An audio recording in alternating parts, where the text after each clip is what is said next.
Manje silapha eMadakeni Port St Johns Local Municipality OR Tambo District.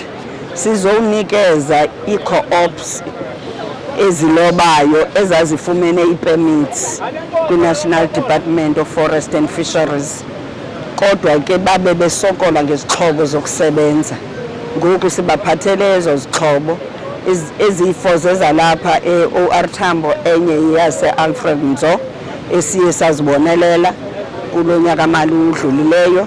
Kodwa ke ithi lento ayikuphela kwabo, ibungikokuqala isebe libanika sekokwesibini befumana kunyaka mali lesikuwo sizakwazi ukujonga abanye ababefumene kwezinye i-district abangakhange bafumane like Amathole, Sarah Parkman, BCM bakwazi nabo ukufumana kulo nyaka mali lesikuwo. Esizawenza kubuyasondelela kakhulu, kodwa ke sisebenzisana nelasebe lika Tata Mfoko uDididi ngoba kukho amasolotya asababophelelayo bangakwazi ukusebenza kakuhle. So sizawuthi siliphondo sikwazi ukusebenza nelasebe kunye national ukwenzela kukhululeke lamasolotya.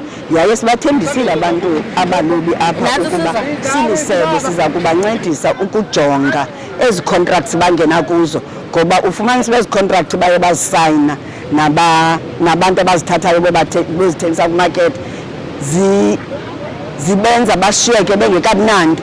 Kanti injongo karhulumente yokubanika ezi permits ibikuba bona bakwazi ukondla iifamily zabo, kungatyebi abanye abantu kodwa ii-licenses zezabo. Siyijongile ke loo nto and siyi-department sikhona istrategy besisandokupasiswa yiCabinet yalapha e-Eastern Cape esijongene ne-fisheries and also aquaculture ezawuthi yancedise kakhulu la mafa.